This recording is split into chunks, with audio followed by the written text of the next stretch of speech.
अभी हम लोग एक बहुत इम्पोर्टेंट टाइप के बारे में आज डिस्कस करने वाले हैं, डायबिटीज़ का। पिछली बार हम लोगों ने पार्ट वन में समझा कि we have three types of diabetes. एक लंग्स टाइप का, अपर वार्मर। दूसरा स्टमक टाइप का, स्टमक लाइनस्टाइन टाइप का, मतलब मिडिल वार्मर। तीसरा किडनी टाइप का, लोअर वार्मर। तीन तरह के डायबिटीज़ को हम लोगों ने जाना। ठीक है, तीनों के सिम्टम्स अलग अलग हैं। कॉमन सिम्टम्स क्या हैं और डिफरेंट डिफरेंट अलग अलग सिम्टम्स क्या हैं, उसको हमने समझने का प्रयास किया। और जो डायबिटीज़ के पेशेंट हैं उनको मैंने कहा कि आप इनमें से किस कैटेगरी में फॉलो होते हैं बताइए। तो लोगों ने बताया कि हम इस कैटेगरी में, हम उस कैटेगरी में। ठीक है। अभी इसके अलावा जो है हम लोग का एक बहुत ही ज़्यादा पाया जाने वाला प्रकार हम लोग आज डिस्कस करने वाले हैं। ठीक है, पार्ट टू में ओबेसिटी और फ्लैबी टाइप ऑफ डायबिटीज़। कुछ डायबिटीज में क्या होता है कि व्यक्ति फूल जाता है, मोटा हो जाता है। ठीक है, वजन बढ़ जाने वाला, मोटापा बढ़ाने वाला डायबिटीज। क्या मेरी आवाज आ रही है ना आप सभी को? हाँ, क्लियर है सर।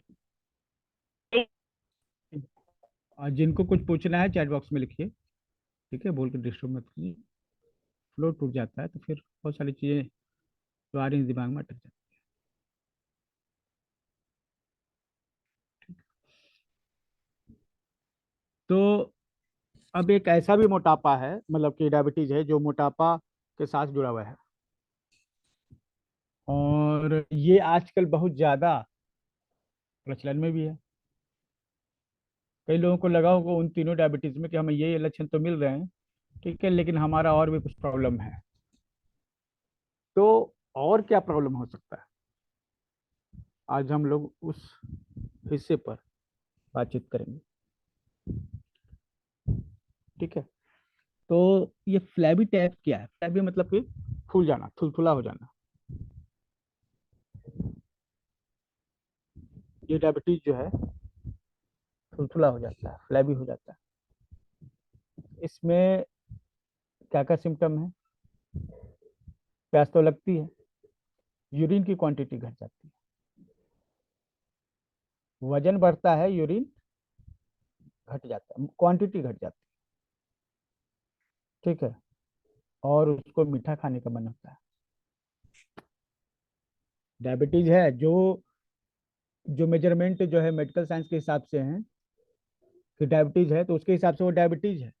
लेकिन डायबिटीज में कौन सा प्रकार है हम लोग यहाँ समझ रहे हैं। ठीक है, मीठा खाने का मन होता है। मीठा मतलब प्रोटीन की जरूरत है। एक्चुअली व्यक्ति को जब प्रोटीन की जरूरत होती है ना बॉडी में, उसकी डिजायर होती है मीठा खाने की। ठीक है, यहाँ पर है कुछ, और एक्चुअली मीठा जब आपको खाने का मन करें तो दालें खाइए, दाल, है ना? क्योंकि एक्चुअली उस समय आपको प्रोटीन चाहिए। भले ही आपको मीठा दिख रहा है लेकिन आपको चाहिए प्रोटीन।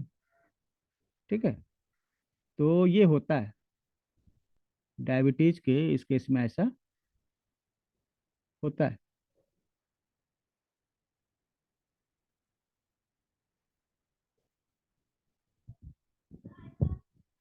तो हम लोग, अच्छा भूख, इसमें देखिए भूख कम लगती है। सिम्टम्स चला देखिए, स्टमक वाले डायबिटीज में भूख ही ज्यादा लग रही थी, है ना, और इसमें भूख ही नहीं लगती। तो ये जो मोटा, जो व्यक्ति मोटे होते हैं, डायबिटीज होता है जिनको, और मोटापा से जुड़ा हुआ है, तो यहाँ भी यह तीन कैटेगरी में आगे जाता है। मोटे लोगों की डायबिटीज हमें तीन कैटेगरीज में स्टडी करनी होती है। तो सबसे पहला है स्प्लीन। एक ओवरव्यू ले लेते हैं। स्प्लीन और पैंक्रियाज की एनर्जी कम होने से जो डायबिटीज होती है, मतलब एनर्जी घट गई है स्प्लीन और पैंक्रियाज की। दूसरा है कि स्प्लीन ने अटैक कर, लीवर ने अटैक कर दिया स्प्लीन, पैंक्रियाज और स्टमक पर। ये दूसरा हुआ, मतलब एक में स्प्लीन डिफिशिएंट है, दूसरे में लीवर का अटैक है स्प्लीन पैंक्रियाज पर। तीसरा है kidney yang deficiency causing oedema type of diabetes. Kidney की एनर्जी घटी हुई। यहाँ पर आप देखिए ये तीनों जो कंडीशन बताई जा रही है, अगर आपने एक्यूप्रेशर के बेसिक्स पढ़े ली, एनर्जी थ्योरी पढ़ी है आपको, तो आपको पता है ये सभी डिफरेंट टाइप के डायबिटीज है। मतलब इन सभी में एनर्जी का लेवल डाउन गया है, इन सभी में एनर्जी का लेवल डाउन गया है। ठीक है, इस चीज को समझिए, एनर्जी लेवल डाउन गया है। और वो अभी तक जो हम लोग पढ़ रहे थे उसमें हाइपर एक्टिव कंडीशन थी, एनर्जी लेवल बहुत चढ़ा हुआ था, हीट बढ़ी हुई थी बहुत ज्यादा। यहाँ पे क्या है ना कि डिफिशियंसी के कारण, एनर्जी घटने के कारण समस्याएं क्रिएट हुई हैं। ठीक है।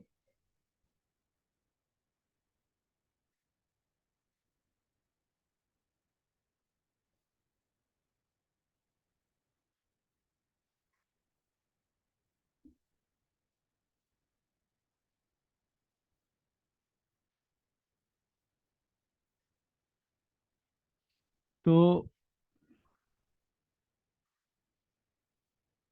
अब इसमें स्प्लीन वाले में आते हैं। स्प्लीन पेट के बगल में जो तिल्ली है वो स्प्लीन है, और जस्ट उसके नीचे पेंक्रियाज है। पेंक्रियाज आप जानते हैं, पेंक्रियाज जो है बहुत इंपॉर्टेंट है इंसुलिन, ये शुगर के मेटाबॉलिज्म के लिए। इसके बिना संभव नहीं है कि मेटाबॉलिज्म अच्छा हो। ठीक है। अब इसी की एनर्जी कम हो गई है, पेट की तिल्ली और पेंक्रियाज दोनों की एनर्जी कम हो गई है। अच्छा बता दें, पेंक्रियाज का चैनल राइट लेग में होता है, राइट लेग में जो स्प्लीन होती है उसको पेंक्रियाज स्प्लीन, ये पेंक्रियाज चैनल कहते हैं, और लेफ्ट लेग में जो स्प्लीन है उसको स्प्लीन चैनल कहते हैं। डॉक्टर बोल ने बताया कि राइट लेग का जो पेंक्रियाज ये स्प्लीन चैनल है उसको पेंक्रियाज चैनल कहा जाएगा, क्योंकि वो अलग काम करता है। तो डॉक्टर बोल के जो एक्यूप्रेशर पॉइंट्स है, जब वो क्लास होगा तो उसमें इन चीज़ों को बताया जाएगा। तो स्प्लीन और पैंक्रियाज की एनर्जी जो है घट जाती है। तो ये एनर्जी कॉन्सेप्ट में हालांकि बताया गया है। ठीक है, अभी हम लोग समझे कि इसमें सिम्टम्स क्या आते हैं। भूख नहीं लगना, एनर्जी कम होने के जो सिम्टम्स हैं वो सब इसमें आ जाएंगे। ठीक है, स्प्लीन एनर्जी की एनर्जी कम होने के जितने भी सिम्टम हैं सब इसमें आ जाएंगे। ठीक है। अब है भूख नहीं लगना, ये हो गया। खाना खाने के बाद जो है भारी लगना, बहुत सारे लोगों का कि खाना खाने के बाद पेट भारी लगता है, तो स्प्लीन की एनर्जी घटी हुई है ना, पेट की ताकत घटी हुई है, उसको पचा नहीं सकता है, तो एनर्जी की कम हो जाती है। एक तो एनर्जी आपके पास कम है, आप उसको खाना पचाने में लगा रहे हैं, तो खाना पचाने के लिए भी एनर्जी की जरूरत है, प्लस आपको भी पर्सनल एनर्जी की जरूरत है। तो आप क्या कर रहे हैं, अब खाना जब खा लिए हैं उसमें तो ज़्यादा चाहिए एनर्जी खाना पचाने के लिए। वैसी कंडीशन में आपको जो एनर्जी ब्रेन में जा रही है, हाथ पैरों में जा रही है, उसको कम कर दी जाती है, ताकि खाना पचाने के लिए वो एक समय है जब खाना पचाना ज़्यादा जरूरी है ना, उस समय तो आपका शरीर जो है सोने का, मतलब कि क्योंकि ब्रेन में एनर्जी नहीं पहुंची है तो वो सोने का मन करेगा उसको। ठीक है, बेहोशी। ठीक है, ये एक तरीका का बेहोशी होता है खाना, कुछ लोगों को खाना खाने के बाद जो नींद लगता है तो लगता है कि एकदम बेहोश हो गए, एक तरह कोमा इसको मानते हैं हम लोग। ठीक है।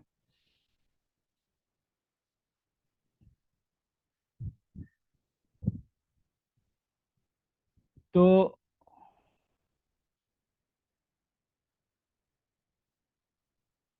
इसके बाद थकान लगना, ये सब स्प्लीन की डिफिशियंसी के लक्षण है। थकान लगना, खाना खाने के बाद जो है पेट भारी लगना, हाथ पैरों में कमजोरी, क्योंकि अर्थ स्प्लीन जो है अर्थ एलिमेंट से जुड़ा हुआ है, अर्थ जो है पैरों से जुड़ा हुआ है, और स्प्लीन जो है लिम्स। पैरों का करने का मतलब है कि जब व्यक्ति जानवर की तरह चलता था तो उसके हाथ भी पैर होते थे। ठीक है, इसलिए चारों दो हाथ और दो पैर है ना, एक्चुअली ये चार पैर ही आप उसको मान सकते हैं, अगर उस हिसाब से देखें तो। ये पैर जो है धरती से जुड़े होते हैं, धरती से एनर्जी लेते हैं और स्टमक को देते हैं। जब धरती से एनर्जी नहीं लेते हैं तो स्टमक को भी एनर्जी नहीं मिलती है। ऐसी स्थिति में वो कमजोर हो जाते हैं, स्प्लीन भी कमजोर, हाथ पैर भी कमजोर। उल्टी होना, ठीक है, जो खाइएगा उल्टी हो जाएगा, छाती में, चेस्ट में। जो आपका एरिया है स्टमक का, डाइजेस्टिव एरिया जो है, ठीक है, और उसके ऊपर का, ये भारी लगता है। छाती में भारीपन, पेट में भारीपन, ठीक है। सेमी सॉलिड स्टूल, ऐसा स्टूल जो एकदम सॉलिड तो नहीं है, ठीक है, सेमी सॉलिड है, आप उसको सॉलिड नहीं कर सकते, वैसा स्टूल होना। ठीक है। जीभ है, जीभ के साइड में स्वेलिंग हो जाती है, जीभ साइड साइड से फूला हुआ होता है, ठीक है, और बीच में कहीं कहीं क्रैक होते हैं। मन करता है मीठा खाने का हर समय। जब भी मीठा खाने का मन करे, मीठा जो है पृथ्वी तत्व के साथ जुड़ा हुआ है। मीठे की डिमांड हो रही है, मतलब पृथ्वी तत्व कमजोर हो रहा है। पृथ्वी तत्व मतलब स्प्लीन पेंक्रियाज कमजोर हो रहा है।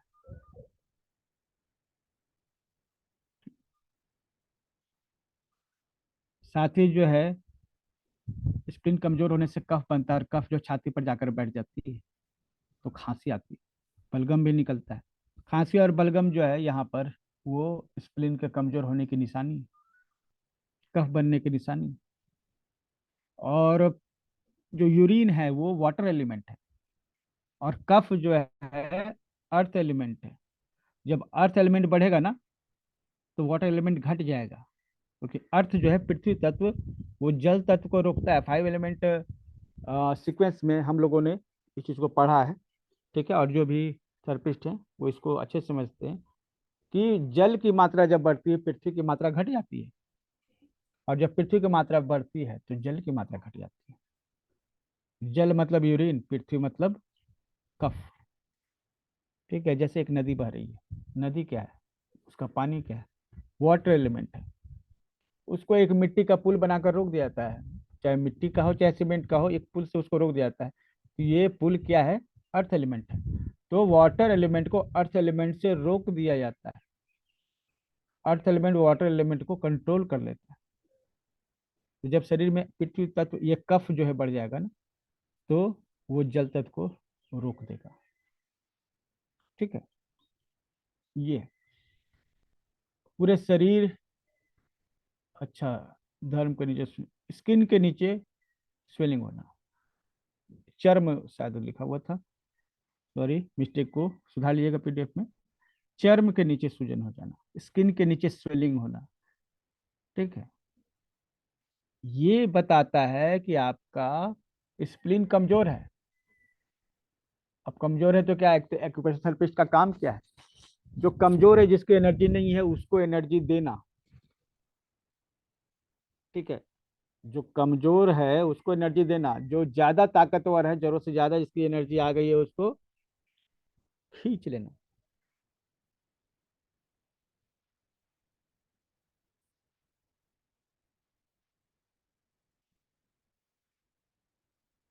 तो यही है, ठीक है।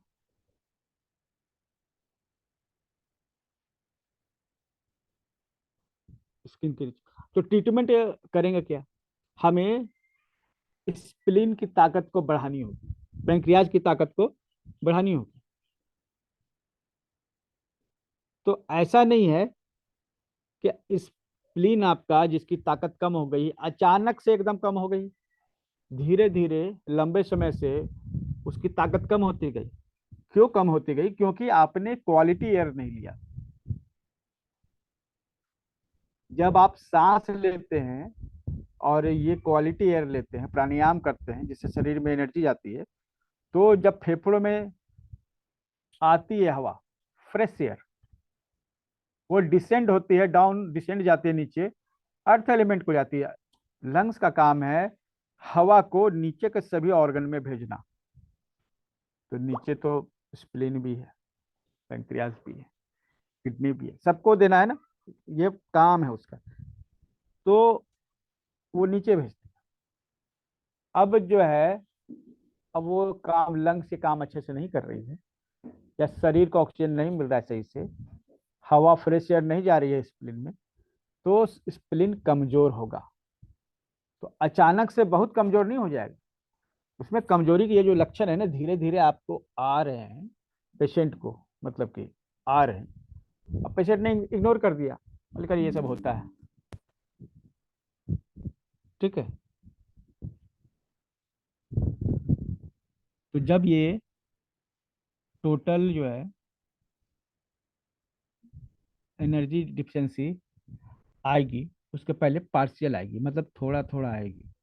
तो जब शुरुआत में स्प्लीन में थोड़ी सी एनर्जी घटती है ना, तो उसको हम लोग स्प्लीन की डिफिशियंसी कहते हैं। जब ये एनर्जी डिफिशियंसी बहुत ज्यादा सीवियर हो जाती है, तो हम इसको स्प्लीन यांग डिफिशियंसी कहते हैं। तो ये सब लक्षण जो है, जब शुरुआत में थोड़े थोड़े आए ना, उसी समय स्प्लीन की डिफिशियंसी को लगा देना चाहिए, पहला वाला। और जब ये लक्षण बहुत सीवियर हो जाते हैं, तब लास्ट में आपको स्प्लीन यांग डिफिशियंसी का प्रोटोकॉल लेगा। क्या है स्प्लीन यांग deficiency? SP3, 6, 9, CV9, 12, ST20, 36, UV20, 21, 22, liver 30, सबको टोन कीजिए, सबकी एनर्जी को बढ़ाइए। एक्सेस पैटर्न में सब घटाते हैं एनर्जी, और डिफिशिएंट पैटर्न में सब एनर्जी को बढ़ाते हैं, ठीक है। एक मिनट। हाँ, अ,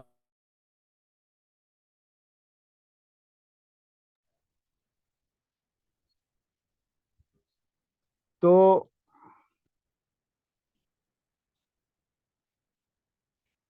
स्प्लीन जो है,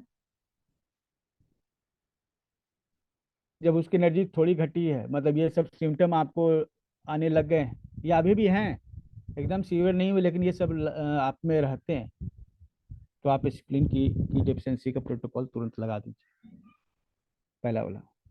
कैसे लगाना है ये कल बताएंगे, कल कैसे पॉइंट लगाए जाते हैं ना, ये बताया जाएगा, ठीक है।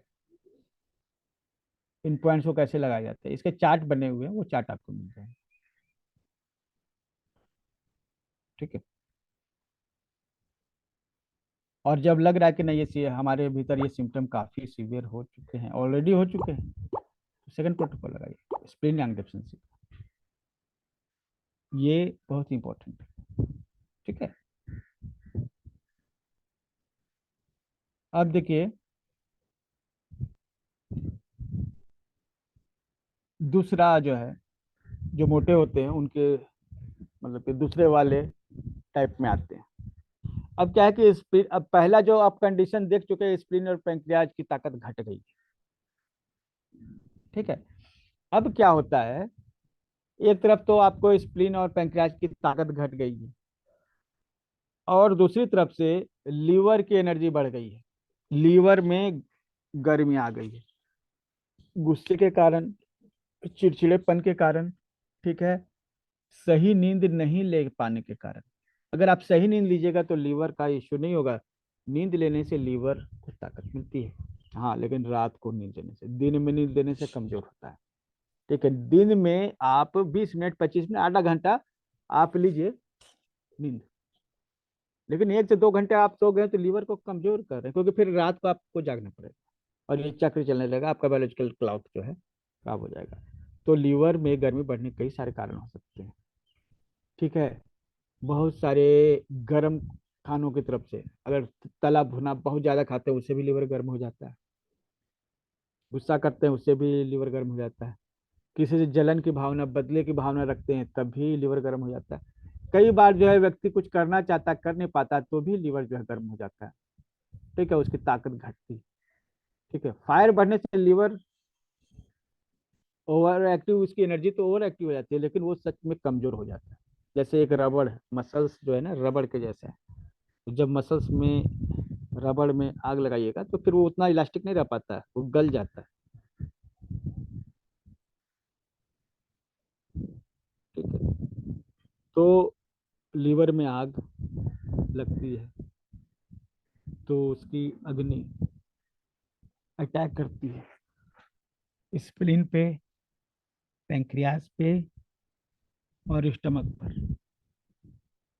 तो ये दूसरे तरह का डायबिटीज आता है, ये भी मोटापे से जुड़ा हुआ है, और पहला वाला डायबिटीज था ना, उससे ये आगे की अवस्था हो जाती है,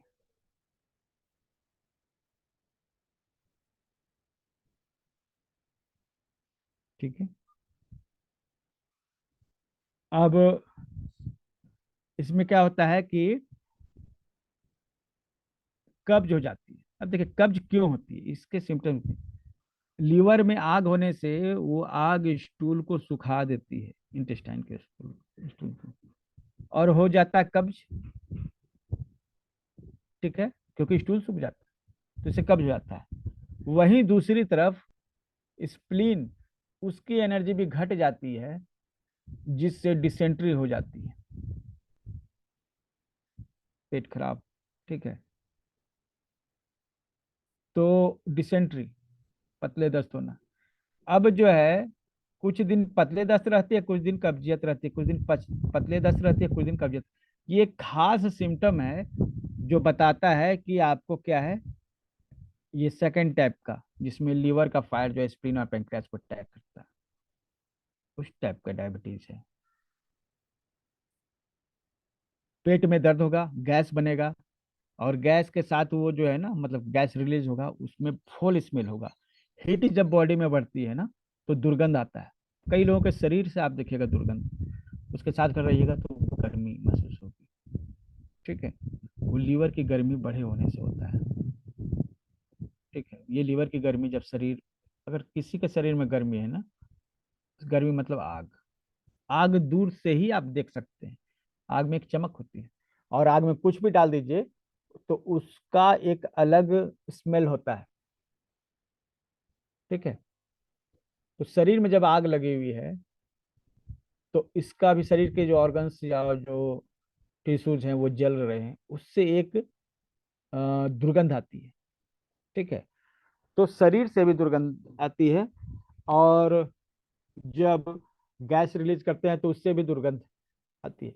ये दुर्गंध हमेशा गर्मी को बताती है। किसी के शरीर से भी अगर इस तरह की दुर्गंध हो, वो गर्मी को बताती है। स्किन में हो, चाहे गैस रिलीजिंग के समय हो, मुंह से अगर दुर्गंधित वायु आ रही है, स्मेल आ रही है, उसका मतलब उसके स्टमक में हीट है। ठीक है, और लीवर में अगर गर्मी है तो वह दुर्गंध उसके स्किन पर से दिखेगी। ठीक है, इसमें थकान बहुत ज्यादा लगती है। थकान इसलिए लगती है क्योंकि ताकत तो है नहीं, लीवर भी कमजोर है, और उसकी गर्मी से स्प्लीन भी कमजोर है। ठीक है, हालांकि इसे हाइपर एक्टिव लीवर करते हैं, लेकिन रियलिटी में ये लीवर के कमजोरी के लक्षण है। गर्मी से लीवर कमजोर होती है, गर्मी ज्यादा होने से लीवर कमजोर होती है। अब जो है जीभ देखेगा, साइड में लाल या पीला होगा, साइड साइड में अगर जीभ को देखेगा लाल या पीला होगा। ठीक है, अब ये जो गर्मी जो है पेट में होती है ना, स्प्लीन स्टमक में होती है, तो उससे क्या है ना, उल्टी आते हैं, डकार आता है, क्योंकि जो पेट में है वो ऊपर जाना चाहेगा, गर्दन के थ्रू बाहर निकलना चाहेगा, तो डकार हो सकता है। अगर गैस निकला तो डकार हो गया, और कोई लिक्विड रहा तो उल्टी हो गया। ठीक है, और अगर आप निकल नहीं पा रहा है तो फिर उल्टी जैसा सेंसेशन महसूस होगा। खट्टी डकारें विशेषतर जो है इसमें आएंगी। ये सभी लक्षण बता रहे हैं कि आपको स्प्लीन पर लीवर का अटैक हो गया। तो सबसे पहले लीवर एक्सेस होता है, उसकी एनर्जी हीट जो है बढ़ती है। ठीक है, और लीवर स्टैग्नेट कर जाता है। ठीक है, लीवर की एनर्जी जैसे गर्मी बढ़ती है ना, तो एनर्जी अटक जाती है लीवर की। ठीक है, उसके बाद स्टमक और स्प्लीन की क्रिएटिव से होती है, लीवर की स्प्लीन और स्टमक पर अटैक कर देता है। तो मतलब लीवर की गर्मी अटैक कर देती है स्टमक और स्प्लीन पे। एक प्रोसेस चलता रहता है, तला भुला खाना, गुस्सा करना, बदले की भावना रखना, लड़ाई झगड़ा करना, और कोई बात अगर है वो इमोशनली आप अटक जाते हैं, तब तो समस्या हो जाती है। ठीक है,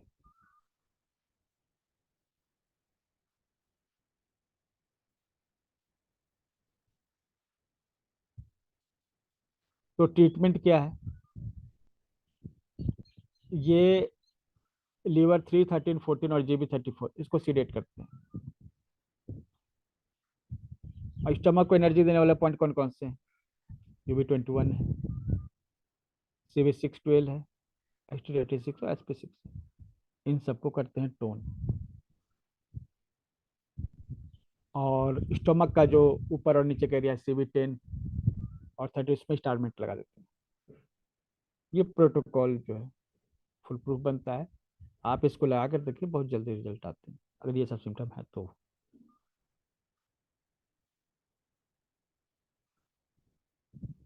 अब है kidney yang deficiency causing oedema type of disease. एक तीसरा जो है किडनी की एनर्जी घटती, जैसे अभी स्प्लीन की एनर्जी घटी पहले, उसके बाद लीवर का अटैक हुआ स्प्लीन स्टमक में। तीसरा है किडनी। ठीक है, किडनी पर जो है जब किडनी की एनर्जी घटती है, जैसे अभी हमने देखा स्प्लीन की एनर्जी घट गई तो समस्या हो गई और वो सब लक्षण आए, उसको छोड़ दिया तो फिर वो लक्षण सीवियर हो गए, बढ़ते गए। इलाज जो है करना जरूरी है, और इलाज नहीं हुआ तो समस्या होगी, है ना, और वो बढ़ती गई। तो यहाँ पर किडनी में हो, किडनी में क्या है कि इसमें सिम्टम्स क्या है कि किडनी का एनर्जी घटेगा तो चेहरा का रंग है ना, ये तो काला पड़ जाएगा, बहुत सारे लोगों को चेहरा काला पड़ जाता है। ठीक है, या फिर एकदम किसी का व्हाइट भी हो जाता है, दोनों कंडीशन हो सकती है। ठीक है, ये किडनी की एनर्जी घटने के लक्षण होंगे। उसके बाद है अ, कमर में दर्द, किडनी से रिलेटेड कोई प्रॉब्लम होगा तो कमर में दर्द होगा। और ठंडक, ठंडक यांग डिफिशिएंसी मतलब कि गर्मी का कम होना, किडनी की गर्मी का कम होना। तो जब भी किडनी की गर्मी कम होगी, ठीक है, ठंडा हो जाएगा शरीर। कमर पे स्पेशल जहाँ पे किडनी होती है वो इलाका ज्यादा ठंडा होगा, और किडनी नीचे के हिस्सों को ठंडक देता है। जल तत्व है किडनी में, इससे ठंडा जल नीचे की ओर जाता है, मतलब कमर से नीचे का जो हिस्सा है उसमें ठंडक जाती है। ठीक है, तो अगर आपको कमर में दर्द हो, पैरों तक जा रही है, तो हो सकता है कि ये टाइप का डिजीज हो। ठीक है, और ठंडक बढ़ने से ना यूरिन जो है बहुत बड़ी मात्रा में होता है। ठीक है, तो वो पानी की तरह होता है यूरिन, और उसकी मात्रा कम होती है, कई बार कम होती है, जरूरी नहीं है कम हो। ठीक है, लेकिन अधिकतर केसेस में पानी के जैसा यूरिन होता है। ठीक है, और अच्छी मात्रा में होता है। घुटने, जो जॉइंट्स हैं, ये हड्डियां जो हैं किडनी से जुड़ी हुई होती हैं। किडनी की एनर्जी कम होती है तो हमारे हड्डियों में दर्द होता है, स्पेशली घुटने में। ठीक है, और जहां जहां जोड़ है वो ठंड के कारण उसमें, ठंड में ये दर्द बढ़ जाता है। अगर जॉइंट्स पेन हो तो वो ठंड में बढ़ जाता है। ठीक है, और जो जितना नीचे है वहां पर उतना ज्यादा सूजन होने का चांस है, मतलब पैर का उंगली और एंकल में सूजन होने के चांस है, फिर ऊपर घुटने में होने के चांस है। लेकिन पहले कहाँ होगा, पहले नीचे होगा। जिस तरह से हम ग्लास में पानी डालते हैं तो पानी पहले नीचे जाती है, फिर उसका लेवल बढ़ता जाता है। उसी तरह यहाँ भी जब पानी जो है शरीर का नीचे जाता है, सबसे नीचे घुटनों घुटनों ये एंकल में आ जाता है, फिर धीरे धीरे बढ़ता है, काफ मसल्स तक आता है तो वहां दर्द, उसके बाद घुटनों में दर्द, इस तरह बढ़ता जाता है। ठीक है, तो यहाँ पर स्पेशली स्वेलिंग वाले लक्षण दिखते हैं। भूख इसमें भी नहीं लगती है, और एक अवसाद रहता है, अवसाद मतलब डिप्रेस्ड। ठीक है, एकदम शांत और डिप्रेस्ड। इसमें डर बहुत ज्यादा होता है, स्पेशली ठंड से। हड्डियों में दांत भी आता है तो दांत भी ढीले होते हैं, पैर कमजोर होते हैं। ठीक है, घुटने कमजोर। महिलाओं को लिकोरिया होता है, जिनको डायबिटीज और लिकोरिया दोनों है, वो यहाँ पर दिमाग अपने लगाएंगे। किडनी की एनर्जी घटने से लिकोरिया हो जाती है, और पुरुषों में इम्पोर्टेंस हो जाता है। ठीक है, नपुंसकता। तो अगर ये डायबिटीज के साथ है तो जोड़ कर देखिए यहीं पर है, वजन बढ़ते जाना और हाइपोथायराइड होना। किसी को हाइपोथायराइड भी हो गया है, वजन बढ़ रहा है, तो यहाँ पर, और डायबिटीज भी साथ में, तो यहीं पर उसको जोड़ेंगे। सेक्सुअल प्रॉब्लम, किडनी जो है सेक्सुअल प्रॉब्लम्स के साथ जुड़ी है, सेक्सुअल जो ऑर्गन्स है उनको कंट्रोल करती है। तो शीघ्र पतन या प्रीमेच्योर एजुकेशन, ये इसके साथ जुड़ा हुआ है। सेक्सुअल प्रॉब्लम्स होंगे, ठीक है। थकावट होगा ही, जिस तरह पुरुषों में जो है इनफर्टिलिटी है, महिलाओं में भी इनफर्टिलिटी हो जाती है। ये सब डायबिटीज के साथ जुड़े हुए हैं, ठीक है। सांस धीरे धीरे चलेगी, कमजोर नस होगी, ठीक है। धड़कन बढ़ सकती है, ठीक है। कई बार जो है हार्ट में स्वेलिंग आ जाती है, हार्ट में स्वेलिंग आ जाती है, ठीक है। डॉक्टर कहेगा कि हार्ट में पानी भर गया है, इस कहते हैं ना फेफड़े में पानी भर गया है। तो स्वेलिंग मतलब वही, ठीक है। सूजन जो है छाती पर भी हो सकती है, ठीक। और देखिए जब कफ होता है ना, ये इस तरह किडनी की जो समस्या के कारण कफ बनेगा ना, तो पानी के जैसा होगा। अगर कफ जो है पीला है तो इसका मतलब गर्मी बढ़ी है। अगर कफ सफेद है इसका मतलब ठंडक बढ़ी है, ठीक है। और कफ पानी के जैसा है, झागदार, तो पूरी तरह से सिर्फ यही बात बताता है कि यह जल तत्व है, पूरी तरह से। और जो कभी कभी यह पानी जो है फेफड़ों में भी जमा हुआ दिखता है, तो फेफड़ों में पानी भरा है और उसके साथ डायबिटीज भी, तो यहाँ पर ये ट्रीटमेंट चलेगा, ठीक है। ये दो ट्रीटमेंट जो हैं, ग्रुप वन पहले चलाते हैं, फिर उसके बाद ग्रुप टू ट्रीटमेंट देते हैं। और हार्ट में अगर स्वेलिंग है तो GB14 और GB15 टोन करते हैं। और स्वेलिंग है लंग्स में तो LU7 और GB12 GB13, ये तीनों टोन करते हैं। ये एक कंप्लीट प्रोटोकॉल है, लेकिन स्टेप बाय स्टेप इसको लगाते हैं, मतलब ऐसा नहीं कि एक ही बार लगा दें। इसमें क्या होता है, जैसे शुरुआत में क्या होता है ना, कि यूरिन क्लियर तो रहता है, लेकिन यूरिन की मात्रा जो है ना कम होती है, कम मात्रा में यूरिन है, ठीक है।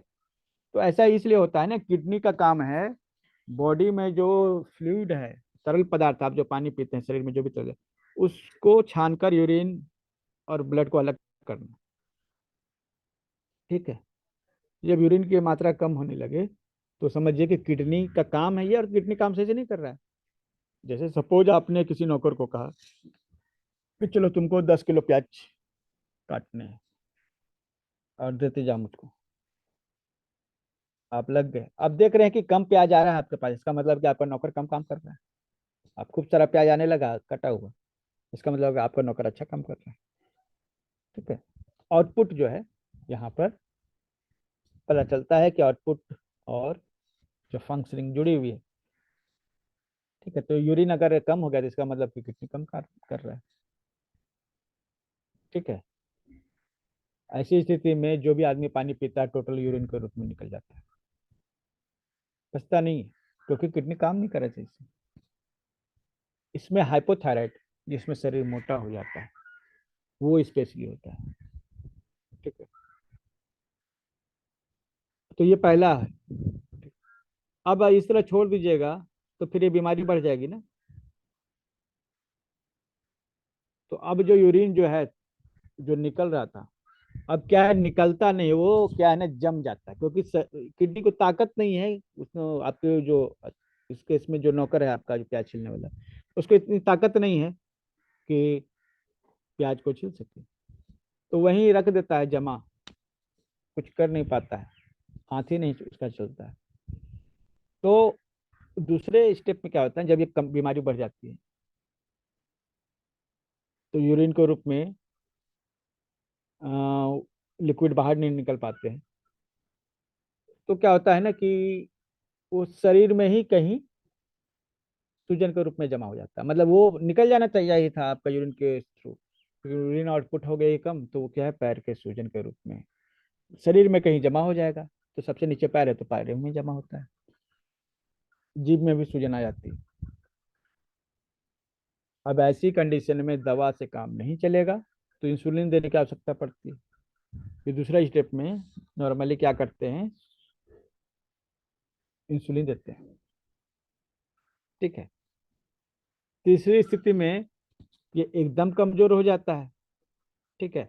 अब सूजन जो है केवल पैर में नहीं, ऊपर भी चढ़ेगा, छाती में भी चढ़ेगा, चेहरे पे भी चढ़ेगा। ठीक है।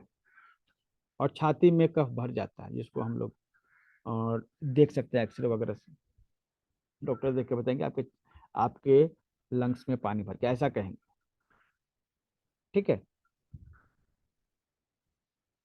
रोगी के लंग्स में भी सूजन आ जाती है। डायबिटीज ये सीवियर हो जाती है, शरीर पूरा सूजन हो जाता है। तो जब यूरिन की मात्रा कम हुई उसी समय ट्रीटमेंट करना चाहिए था, नहीं किया।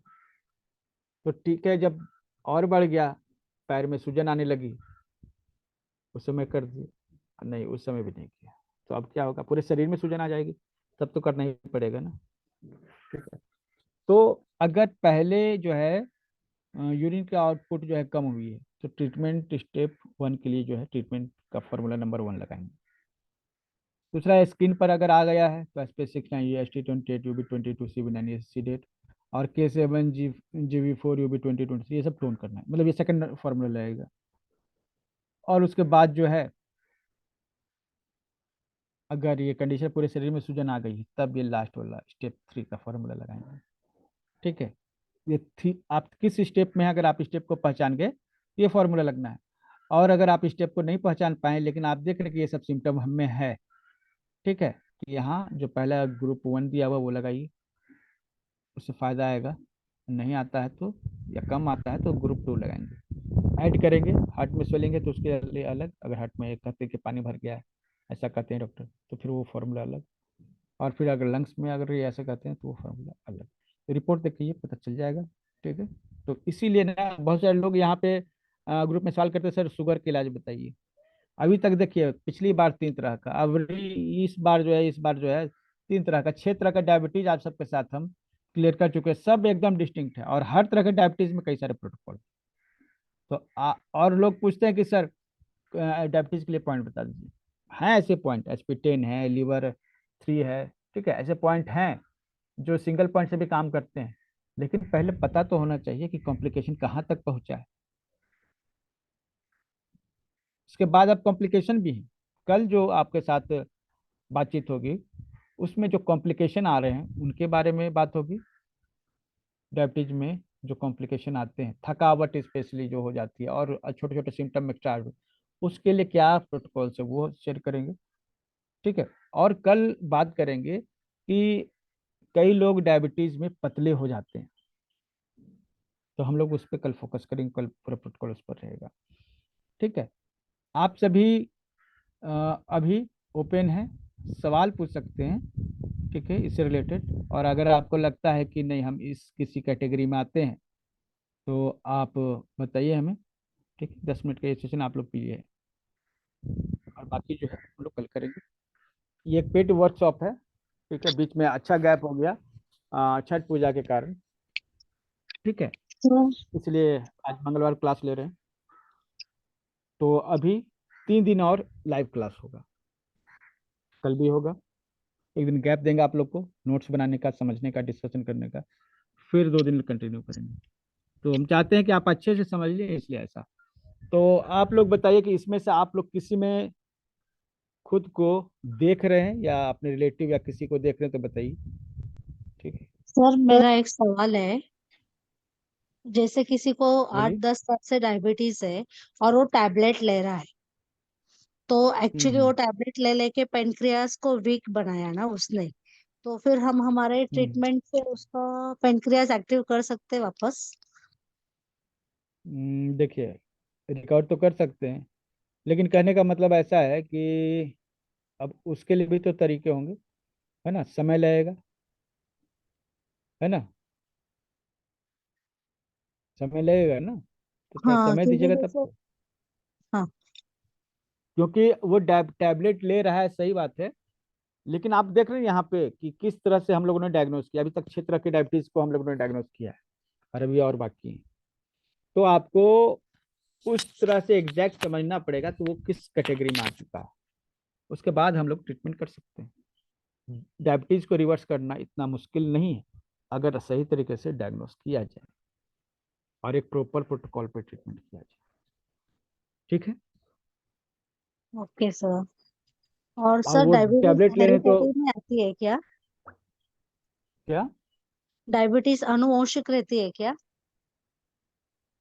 हाँ, अनुवांशिक भी होती है। ठीक है। लेकिन काफी रिसर्च करने पर यह पता चला है कि बहुत सारी चीजें जो हैं जेनेटिक्स में हैं, उनको सुधारा जा सकता है। ठीक है। तो ये हेरिडिटरी है तो, लेकिन ये मत सोचे कि ट्रीटमेंट नहीं हो सकता है। ठीक है। हाँ, मुश्किल तो है, इतना आसान भी तो नहीं है। ठीक है। सर और सर सवाल? सर डायबिटीज में जो पैरों की नसें खराब हो जाती है, डैमेज हो जाती है, जो सुन्नपन आता है, वो वापस नहीं आ सकता है क्या? उसको डायबिटिक न्यूरोपैथी जिसको कहते हैं ना, तो जी वो जी। उसके लिए ट्रीटमेंट प्रोटोकॉल हम लोग आगे क्लास में डिस्कस करेंगे। है उसके लिए पूरा ट्रीटमेंट। ठीक है। ओके। मैं कुछ कहना चाहूंगी। हाँ, बोलिए। हम्म, सर मैंने आपको बताया था कि एक जवान डेथ हुई है फैमिली में। तो मैंने सबको, क्योंकि सब दुख में थे, परेशानी में थे, तो आफ्टर 2 o'clock जब सब लोग फैमिली इकट्ठा होती थी तो सबको जैसे पेन हो रहा है, कहीं कहीं दर्द हो रहा है, तो मैंने सबको मसाज दिया, एक्यूप्रेशर दिया, और उन सबको अच्छा रिलीफ रहा। उनको बताया कि नी पेन में, किसी को खांसी हो रही थी, किसी को कुछ हुआ, गैदरिंग में प्रॉब्लम्स थी, सबको मैंने सेवा दी। तो उन सबका थोड़ा मैं कष्ट कम कर पाई। जैसे जिसका लड़का गुजरा था उस मदर को जैसे सर में पेन हो रहा था, बैक पेन, बॉडी पेन, तो फुल बॉडी मसाज दिया मैंने उनको काफी। तो उनको भी रिलीफ दे पाई मैं आपके कारण, आपने जो हमें इतना अच्छा से ज्ञान दिया। और फिर एक पंडित जी जो थे उनको वो काफी दिनों के बाद मिले थे, पुराने जानकार थे, तो उन्होंने बताया मेरे को। मैं कैसे कैसे पंडित जी आपको हो गया तबीयत खराब, क्या हो गया आपको अचानक से? तो कह रहे मेरे को किडनी की प्रॉब्लम है और मेरा मांस लिया जाता है, और ऐसे उन्होंने दिखाया हाथ पैरों पे निशान, और मेरे को इंजेक्शन लगते हैं 3 महीने में। तो मैंने कहा ठीक है, आप जो है ना, हमारे सर ने बताया है किडनी के पॉइंट्स, और उन पे मैं आपको राजमा की बीन्स टेप से लगा देती हूँ, आप आ जाइए। तो उनको लगा के दिया तो उनको आराम हुआ। फिर मैंने उनको अगले दिन जब वो आए तो उनको एक्यूप्रेशर भी दिया, किडनी वाली जगह पे जो आपने बताए थे, हथेली के पीछे भी, पैर पे भी, मतलब काफी मसाज भी मैंने उनको दिया, तो उनको रिलीफ रहा। आज मैं उनसे फीडबैक लूंगी कि कितने बजे जो है वो आएंगे, और आपने आप जो पढ़ाया है वो उनसे, उनको मैं बताऊंगी कि कैसे हमारे सर पढ़ा रहे हैं, और मैं उनको ग्रुप में भी डालना चाहूंगी। उनको मैंने कहा है कि आप जुड़िए ग्रुप से, और उनके बच्चों को भी मैंने आपका ग्रुप का लिंक दिया है कि मैंने यहाँ से सीखा है, और आप जुड़िए सर से। तो सबको बहुत अच्छा लगा, और इतने मुश्किल समय को भी सहजता से हम सब लोग निकाल पाए, तो उसके लिए सर आपका बहुत बहुत धन्यवाद, बहुत बहुत आभार। आप बहुत अच्छा पढ़ाते हैं सर। और हम जैसे लोग जिनको कुछ नहीं आता वो कुछ कर पाते हैं किसी के लिए निस्वार्थ भाव से, और तो जीवन का भी एक उद्देश्य मिल जाता है जब हम किसी के लिए कुछ कर पाते हैं, खुशी होती है। इस अंतःकरण की खुशी को देने के लिए धन्यवाद सर। धन्यवाद। थैंक यू सरला जी। कि ऐसा है ना कि ये हमारी ड्यूटी है, रिस्पॉन्सिबिलिटी है कि अगर नेचर ने हमको जिस काम के लिए चुना है हम उस काम को अच्छे तरीके से करें। है ना? सबका अपना लक्ष्य है। तो बस यही है, अगर हमारा सीधा सा है कि अगर 100 लोगों को पढ़ाएंगे तो उसमें से कम 5 लोग वैसे मिलेंगे जो इसको सीरियस लेंगे, और उन 5 लोगों से 500 लोगों का इलाज होगा। तो ये श्रृंखला है, चेन है, ये चलती जाएगी। जितने ज़्यादा लोग इससे जुड़े उतना अच्छा है। और आपने उसको सीरियस लिया। देखिए, स्टूडेंट का सही होना भी जरूरी है ना, क्योंकि टीचर तो हैं, बहुत सारे टीचर हैं, अच्छे अच्छे टीचर हैं, लेकिन स्टूडेंट अच्छे हों तभी जो है टीचर का कोई उद्देश्य पूरा हो पाता है। धन्यवाद इसके लिए कि आपने बहुत ही अच्छे तरीके से इन सभी चीज़ों को सर उनको समझाया। साथ साथ रिजल्ट मिला सर। उनको खांसी आ रही थी बुआ जी को, तो उनको मैंने अंगूठे पे मसाज दी, पैरों के भी अंगूठे पे मसाज दी। उनको 2-3 दिन तक बिल्कुल खांसी नहीं आई। उनकी बहन, 6 बहनें हैं वो, जिनका लड़का गुजरा है, वो उनको भी एक को खांसी आ रही थी, उसको भी मैंने मसाज दिया, तो उनको भी खांसी में रिलीफ हो गया। नी पेन हो रहा था जिनको, उनको मैंने बताया, जिन्होंने मुझे बताया हमें यहाँ यहाँ दर्द हो रहा है, मैंने उनको बताया तुम यहाँ पर मसाज करो, जब मैं नहीं हूँ जब भी कर सकते हो आप। और जो आपने नी के नीचे का पॉइंट बताया था वो तो सबके लिए काफी बेनिफिशियल रहा, क्योंकि काफी देर बैठना होता था, तो सबको नी पेन भी होने लग गया था, तो बहुत ही अच्छा रहा नी पेन वाला भी उनके लिए पॉइंट। और मैंने खुद उनको काफी काफी देर तक प्रेशर दिया, मसाज दिया हाथ पैरों में, तो मुझे भी सेवा का उद्देश्य अच्छा लगा, और बहुत ही अच्छा अंदर से दुखी होते हुए भी एक सहज समय निकल पाई मैं उनके साथ, और रह पाए हम लोग, एक तो उनको कंफर्ट जोन दे पाए, तो मुझे अच्छा लगा कि आज मैंने सीख लिया, तो देखो मैं किसी के लिए कुछ कर पा रही हूँ, किसी के दुख में काम आ पा रही हूँ। तो उसके लिए तो सर मैं आपका बहुत बहुत तहे दिल से धन्यवाद करती हूँ कि आपने मुझे ग्रुप में धन्यवाद। Thank you. तो आगे भी ऐसा करते रहिए, जितना ज़्यादा कीजिएगा उतना ही एफिशिएंसी आपकी बढ़ती जाएगा, और हीलिंग पावर आपके भीतर जो है ना एक डेवलप होगा। मतलब हीलिंग पावर जो होता है ना, एक्चुअली क्या है, वो प्रैक्टिस करने से विकसित होती है।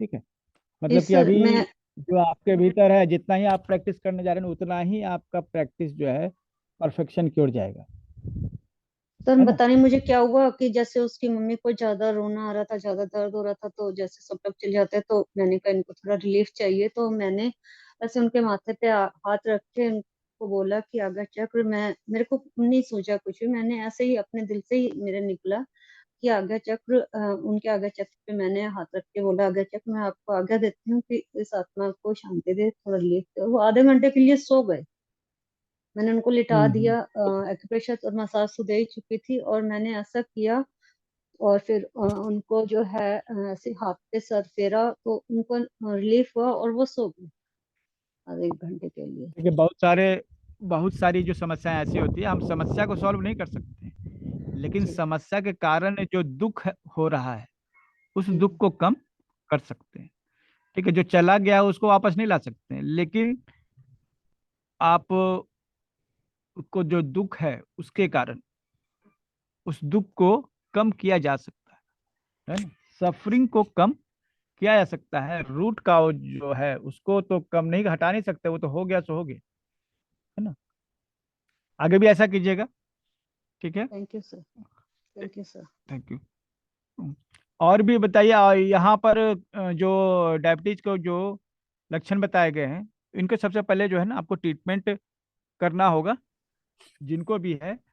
और ये डायबिटीज मास्टर क्लास जो है, ये एडवांस डायग्नोसिस में आप सभी देख रहे हैं कि कितना डीप जाके हम लोग इन चीज़ों को समझ रहे हैं। तो मकसद यही है ना।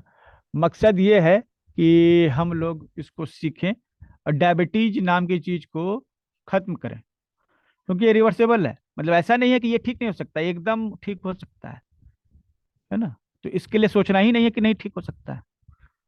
सही प्रोटोकॉल, इसके अलावा डायबिटीज में क्या होम्योपैथी की दवाएं होती हैं और क्या डाइट होता है, ये सभी की सभी चीज़ें जो हैं अलग अलग क्लासेस ली गई हैं, उसमें बताई गई। सबके लिंक जो है आपको मेन ग्रुप में शेयर कर दिए गए हैं। ठीक है, देखिए रिकॉर्डिंग तो मिलेगी ही, जिन्होंने ये जो ग्रुप ज्वाइन किया हुआ उनको रिकॉर्डिंग मिल रही है। ठीक है, और ये लिंक मैंने दे दिया है। जो हेल्थ क्लब में है उनको इस ग्रुप का लिंक दिया है, उस ग्रुप को ज्वाइन करिए। ठीक है, और दूसरी चीज, जो हेल्थ क्लब में नहीं है या फिर आज मतलब ज्वाइन किए हैं, वो पूरा सीखना चाहते हैं, तो हम लोग ये पॉइंट लगा कर कैसे लगाए जाते हैं पॉइंट, इस पर विस्तार से आपको बताने वाले हैं। मतलब डिटेल्स आपको बताने वाले हैं कि किस तरह से ये पॉइंट्स लगाए जाते हैं, और बिना कोई खर्च के। एक 10-15 रुपए की वो टेप मिलेगा आपको, मेडिकल स्टोर में मिल जाएगा। और एक मुट्ठा, सिर्फ एक मुट्ठी जो है आपको मेथी के दाने चाहिए।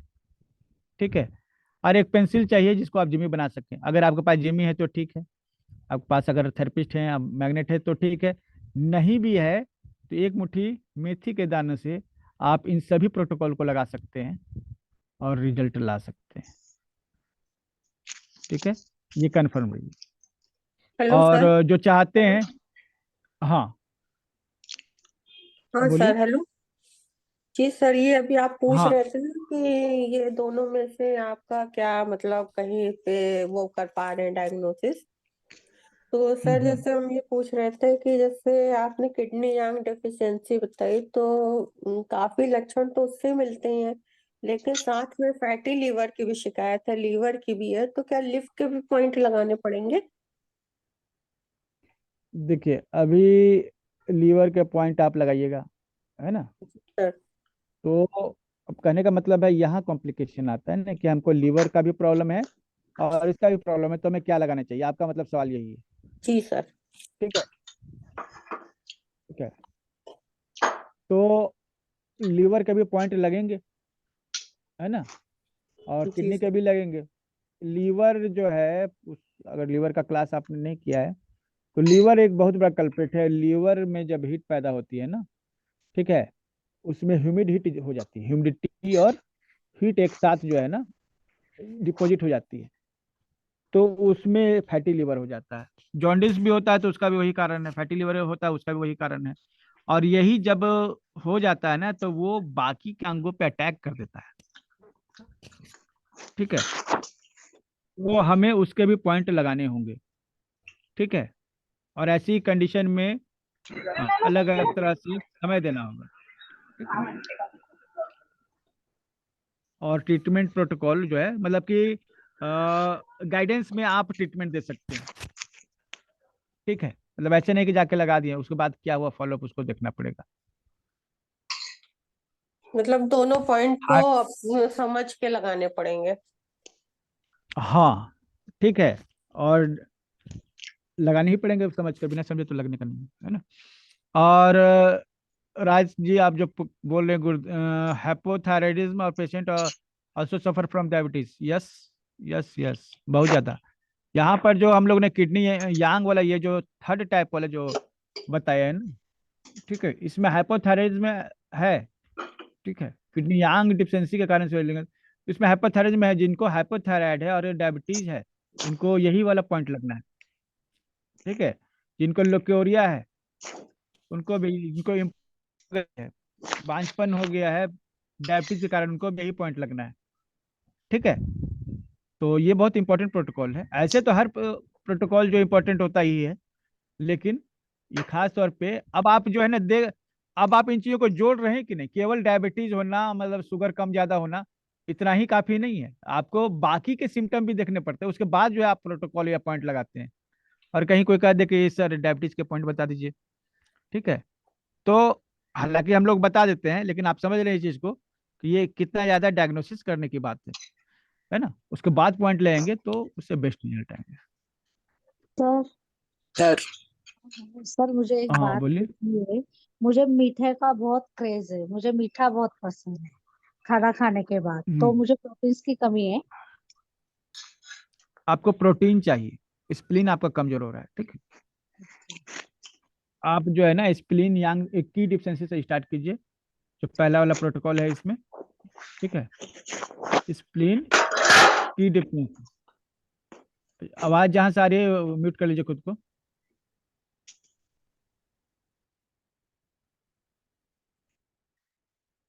सर हाँ रुकिए, अभी एक इसको देख लेते हैं उसके बाद। देखिए पीडीएफ तो हमेशा ही मिलती है ना, thank you sir ji.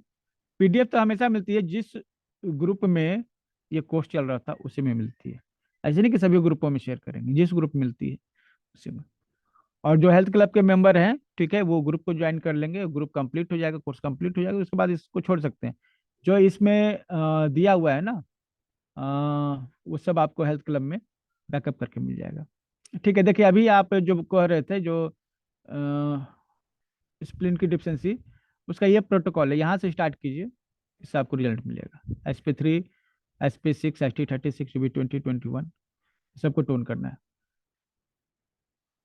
Diabetes और हैवी वेट हो तो प्रोटोकॉल देना है नहीं। देखिए अब डायबिटीज भी है और हैवी वेट है, तो उसके लिए तो तीनों प्रोटोकॉल है ना, ये तीनों टाइप जो है उसके लिए। अब इन तीनों में से क्या है, डायबिटीज है मोटापा है, तो आज का टोटल जो पॉइंट्स जो है ना उन्हीं के लिए था, जिनका वजन भी है और डायबिटीज भी है, तो टोटल पॉइंट उन्हीं के लिए है। लेकिन आपको देखना है कि इन तीनों में से कौन सा उनके लिए रहेगा। तो जब ये पीडीएफ मिलेगी ना, तो मैच करके देखिएगा कि कौन सा हमें सिम्टम ज्यादा मैच कर रहा है। ठीक है, तो पीडीएफ का प्रिंट भी ले लीजिएगा, पीडीएफ का, ठीक है, उसके बाद उसको मैच कीजिएगा तो पता चले कि हमें ये प्रोटोकॉल लगाना चाहिए। सर ये पीडीएफ ठीक तो है, ऑनलाइन हॉस्पिटल करके आपने ग्रुप बनाया है, उसमें भी मिलेगी? नहीं उसमें नहीं मिलेगी, तो उसमें नहीं मिलेगी। ठीक है, उसमें इसलिए नहीं मिलेगी क्योंकि पहला दिन जो था ना वो डेमोन्स्ट्रेशन का था, इसलिए मैंने पीडीएफ शेयर किया। लेकिन अभी जो है ना ये पेड है, ठीक है, और अगर आपने पेमेंट नहीं किया तो 199 पेमेंट करके ये टोटल कोर्स को ज्वाइन कर सकते हैं। टोटल 12 घंटे की ट्रेनिंग है, ठीक है, जिसमें 2 दिन लाइव क्लास आज कंप्लीट हो चुके हैं, 3 दिन और लाइव क्लास होगा, ठीक है, जिसमें पॉइंट लगाने के तरीका और भी डिटेल बताए जाएंगे, इसके अलावा भी डिटेल है। ठीक है, और इसके अलावा पहले 7 घंटे का ऑलरेडी क्लास हो चुका है, रिकॉर्डेड है वो आपको मिलेगा। ये केवल एक्यूप्रेशर पे 5 दिन का क्लास है, और बाकी जो 7 दिन क्लास हुए उसमें नेचुरोपैथी, अल्टरनेटिव मेडिसिन में होम्योपैथी, योग, आयुर्वेद, मुद्रा विज्ञान, स्पीच वर्ड्स, हीलिंग, रेकी, इन सब का प्रयोग करके डायबिटीज ठीक करने के लिए बताया गया है। ठीक है, तो इस बार ये जो है टोटल डायबिटीज के एक्यूप्रेशर पॉइंट ऑफ व्यू से, क्योंकि हमें यहाँ पर, ये आप कोर्स का भी नाम जान रहे हैं, advance acupressure diagnosis and treatment. ये बेसिक एक्यूप्रेशर पॉइंट्स नहीं है, जैसे कुछ पॉइंट्स हैं जो हमेशा चलते हैं, ये आपके एडवांस पॉइंट्स हैं, एडवांस डायग्नोसिस है। और कहीं भी आप जाइएगा किसी भी थेरेपिस्ट के पास ना, ये पॉइंट्स बताने के, फिर पहले तो बताएगा नहीं, ठीक है, ये डायग्नोसिस कैसे करते हैं वगैरह, ठीक है, उसके बाद जो है मिनिमम 1000 रुपया फीस उसका एक सेशन का होगा। अगर आपको इन पॉइंट्स पर डायग्नोसिस करके अगर कोई ट्रीटमेंट करता है तो एक सेशन का 1000 रुपया आपसे लेगा।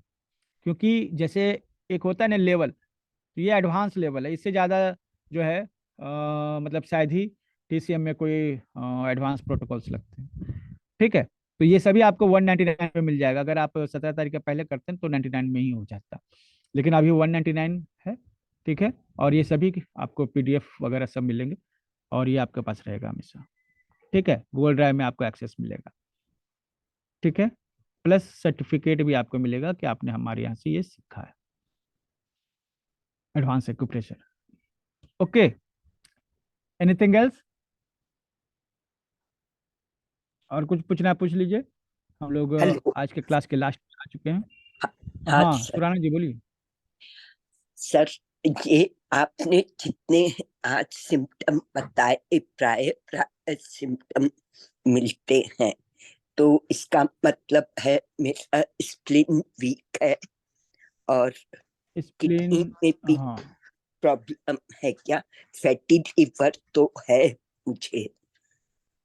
तो इसको हाँ मिलाइए ना, देखिए ऐसे नहीं, अभी आपको जो दिख रहा है ना, ये जी पीडीएफ प्रिंट कर लीजिए, और देखिए ऐसे आपको कंपेयर कर रहे हैं ना, जब पीडीएफ प्रिंट कीजिएगा पार्ट 1 वाला भी और पार्ट 2 का भी, अब ओके। उसका साथ बैठ के कंपेयर कीजिए, तब आप सही जगह पे जाइएगा। अभी क्या है कि हमारे पास अभी हम जो आगे सीखने वाले हैं, बता दें आपको, आगे हम हम्म, सीखने वाले हैं कि वजन घटता है तो उसमें कौन कौन से सिम्टम और डायग्नोसिस जी होती है। सर। ठीक है, हम्म, और दूसरा कि प्यास लगती है, थकावट आती है, तो थकावट जी कई तरह की होती है। ठीक है, 8-9 जी तरह की जो है थकावट का और एनर्जी लो होने का प्रोटोकॉल है। जी तो कल जो है ये स्पेशली बताने वाले हैं कि पतले जो हो जाते हैं उनमें कौन सा मतलब कि प्रॉब्लम होता है डायबिटीज का, और क्या जी डायग्नोसिस होता है, और जो थकावट हो जाती है, ठीक है, उसमें क्या जी। होता है। ठीक है, मुझे भी ज्यादा और मीठा हाँ, खाने का मन होता रहता है, तो मीठा वही। खाने का जब भी मन करे मतलब स्प्लीन कमजोर है ना। ओके। और जी जरूरी नहीं है कि आपको सिर्फ एक ही तरह का हो सकता है जी बढ़ते बढ़ते 2-3 तरह का हो गया हो। जी सर।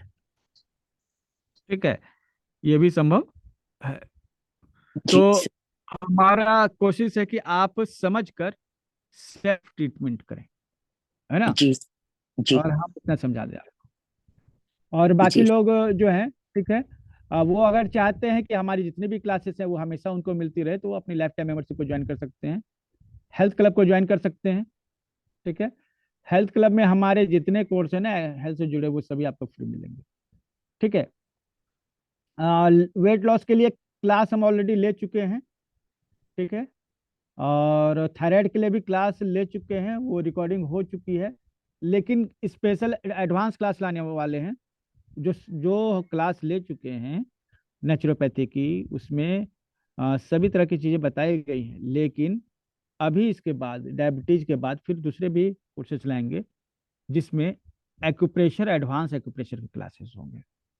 ठीक है, जैसे थायराइड हो गया, अर्थराइटिस हो गया, और हीट हो गया, बॉडी में गैस की समस्या हो गई, इन पर जो एडवांस क्लासेस आपके पास लेके आएंगे। ठीक है, जो एक्यूप्रेशर का एडवांस ट्रीटमेंट करके बीमारियों को ठीक कर सकें। ठीक है, मतलब एडवांस का कहने का मतलब ये है ना कि इतना मेहनत करने के बाद जब आप ट्रीटमेंट कीजिएगा तो बीमारी ठीक होनी ही होनी है।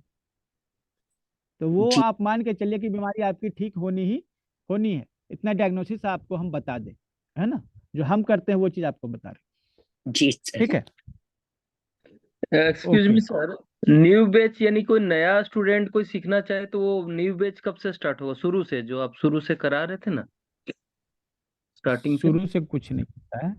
सुनिए, अब हमने जो कुछ बता दिया है, ठीक है, अब नया किस चीज, क्या सीखना चाहते हैं नया? जैसे न्यू स्टूडेंट बेसिक कोर्स, जैसे स्टार्टिंग, जैसे अभी तो डीप में चलेगा ना बीच में।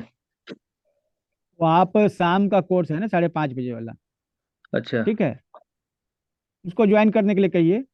ठीक है, अच्छा। और दूसरी चीज है कि वो एकदम बेसिक है ना, ठीक है, वहाँ जीरो से स्टार्ट कर रहे हैं ना, तो जो ज्वाइन करे अभी उसको रिकॉर्डिंग दे देंगे। ठीक है, जो ज्वाइन वहाँ करेगा उसको रिकॉर्डिंग पहले की मिलेगी, और बीच में उसको लाइव प्रैक्टिस भी कराएंगे। ठीक है, अब एक चीज जब रिकॉर्ड हो गई है तो उसको बार बार उसी चीज का क्लास लेना उचित नहीं है, तो जो बाद में आए हैं उनको सिस्टमेटिकली वीडियोस दिए जाएंगे, इसको वो देखेंगे, और दिक्कत होगी तो वो डिस्कस करेंगे। ठीक है, जूम पर भी आप डिस्कशन होगा और व्हाट्सएप पर भी डिस्कशन होगा। ठीक सर है, सर आपसे एक बात और पूछनी थी। यदि हमारे बोलिए। शरीर में वात बढ़ जाए तो उसको हम कैसे कम कर सकते हैं या ठीक कर सकते हैं? वात को जो है ना चिकनी चीजों से, स्मूथ चीजों से ठीक करते हैं। वात मतलब रुखड़ा, जी ठीक है, सर। रफ, और उसको चिकनी चीजों, स्मूथ चीजों को शरीर में, जैसे तेल हुआ, घी से आप मालिश कर सकते हैं, बॉडी की घी को ले सकते हैं। ठीक है, तो जो रूखापन पैदा करते हैं उन चीजों को नहीं खाएंगे, और जो चिकनाहट पैदा करते हैं उन चीजों को भोजन में शामिल करेंगे, व्यवहार में शामिल करेंगे। ठीक है, तो वात पित्त और कफ के लिए तो यहाँ उस एंगल से देखिए, अभी एक्यूप्रेशर के एंगल से देख रहे हैं, फिर आयुर्वेद के एंगल से देखेंगे तो फिर अलग अलग चीजें समझनी पड़ेंगी। ठीक है, तो अगर वात का है तो वात के बहुत सारी चीजें हैं, आप आयुर्वेद में ले सकते हैं। ठीक है, जैसे वातारी चूर्ण है, अश्वगंधा चूर्ण है, ये सब वात को कम करने वाली जो है दवाइयाँ हैं, आप वो ले सकते हैं। घी का यूज कर सकते हैं, घी का यूज नाक में, नस में डालने के लिए कर सकते हैं, शरीर में मालिश के लिए कर सकते हैं। तेल जो है, तेल से मालिश कर सकते हैं। तेल और घी जो है ना वात को कम करता है। जी सर। ठीक है, तो इसका ज्यादा से ज्यादा उपयोग आप करेंगे अगर वात है तो।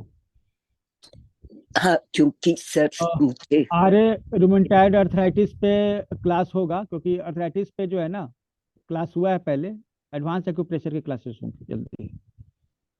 ठीक है, ओके सर। ओके, चलिए, धन्यवाद आप सभी का। और जिनको ज्वाइन करना है हेल्थ क्लब, वो thank you personal sir message कर सकते हैं। आपका। धन्यवाद, धन्यवाद आप सभी को।